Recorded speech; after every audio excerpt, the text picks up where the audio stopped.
Mad English के एक viewer ने हमसे पूछा है कि all I can say is that का हिंदी में मतलब क्या होता है। तो आप इस वीडियो को देखते रहिए। मैं आपसे बात करने वाला हूं इसी यूज के बारे में। एक कहानी सुनाता हूं, आपको अच्छे से क्लियर हो जाएगा।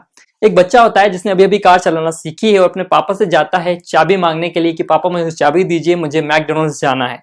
लेकिन उसके पापा उसे मना कर देते हैं। वो कहते हैं कि I don't want to give keys because it's just learn how to drive. मतलब मैं आपको चाबी नहीं दे सकता बिकॉज आपने अभी अभी कार चलाना सीखी है। तो उसके पापा उसे मना कर देते हैं। अब वो कुछ तिकड़म लगाता है, अपने फ्रेंड के घर जाता है, उससे चाबी लेता है और मैकडोनल्ड्स पहुंच जाता है। अब होता क्या है कि वो ट्रैफिक में अटक जाता है, stuck in a traffic. And he called to his father that I stuck in a traffic, कि वो ट्रैफिक में अटक चुका है। उसके पापा ने उसे इतना समझाया लेकिन वो नहीं माना। यहाँ पर हम यूज करने वाला है ऑल आई कैन से। मतलब अब उसके पापा उसे क्या कहेंगे इतना समझाने के बाद?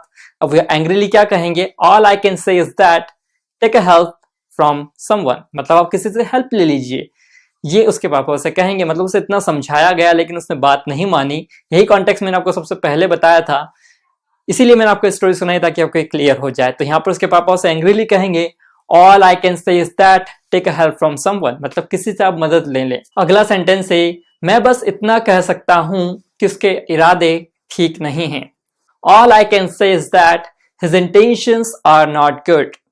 All I can say is that His intentions are not good. मैं बस इतना कह सकता हूं कि उसके इरादे ठीक नहीं हैं। मुझे बस एक ग्लास पानी चाहिए। तब इसका इंग्लिश बनेगा All I need is a glass of water.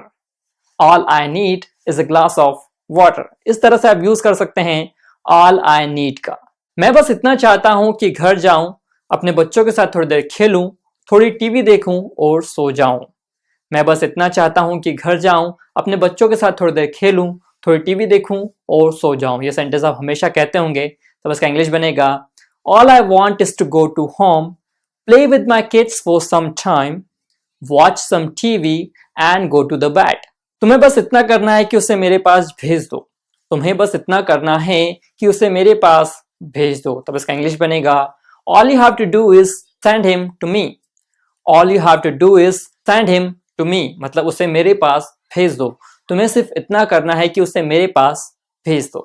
इस तरह से आपको बनाने हैं sentence all you need to do, all you have to do, all I want या फिर all I can say is that. तो आप इस तरह से यहाँ पर बना सकते हैं।